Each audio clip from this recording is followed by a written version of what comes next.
So there has always been this huge power gap between the Saiyans and the humans. Ever since Dragon Ball Z, the Saiyans have pretty much been superior humans. However, episode 84 of Dragon Ball Super aired today, and it was based around who I consider to be the strongest human at the moment, and that is Krillin. Goku and Gohan are over at Krillin's house, and they're telling him about the Tournament of Power, and without much hesitation at all, Krillin is on the team. The next scene is really interesting because it cuts to Gohan speaking out to Krillin, and he says, "Show me your current power." Since this is going to be a battle royale, Gohan needs to know the strength of everyone in Universe 7 for him to come up with a solid plan. They've briefly mentioned this before, Gohan having this great plan for the tournament. When Gohan is fighting Krillin, it's actually amazing what Krillin manages to do. Even with Gohan's lack of training recently, he should still be much stronger than Krillin, and for the most part he is. However, during their fight, Krillin pulls off a solar flare times 100.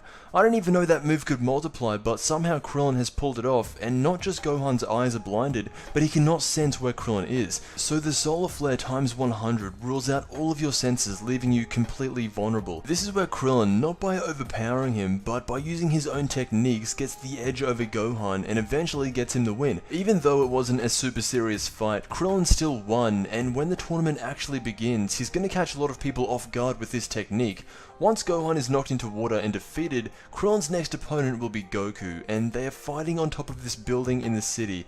As they're about to spar, and this is the best thing ever, Krillin flashes back to the 22nd World Martial Arts Tournament where he and Goku faced off in the semi-finals, but this time it has new artwork and it just looks really good. Every time they flash back to the original Dragon Ball series and they hit us with this new artwork, even if it is only brief, it's just a really nice touch. So Goku vs Krillin in the modern day should be a very obvious outcome. Goku has the strength of a universe while Krillin has the strength of a few planets.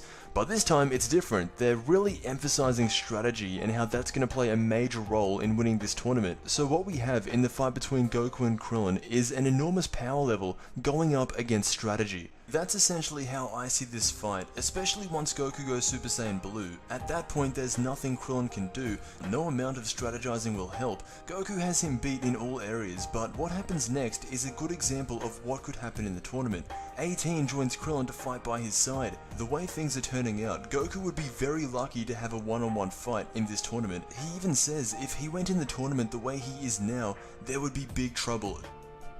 There hasn't been any mention of Tien yet, so I'm not sure how this will compare, but right now, Krillin is beyond anything we have ever seen from a human. He was fighting with Goku, making him work. If Krillin was from any other race, he would be one of the strongest in Universe 7. In the preview for episode 85, there's a lot of things that happen, so just to quickly go over them. First up, we see a shot of the skinny Majin Buu. Turns out that he was training for 2 hours, so he went from this to this in 2 hours. Okay. Good job, Majin Buu. Then there's this shot of the Universe 11 Kai talking to the other Kais. They're actually talking about Goku and how every universe should team up on him, and it looks like that out of all the Kais that are there, Gowasu is the only one that has a problem with this. The final scene is a close look at the Pride Troopers. We see Toppo, and the Beerus lookalike actually makes his debut next episode. A lot is going to be happening next episode of Dragon Ball Super, so let me know what you think. I want to thank you so much for watching, and I will see you in the next Dragon Ball video.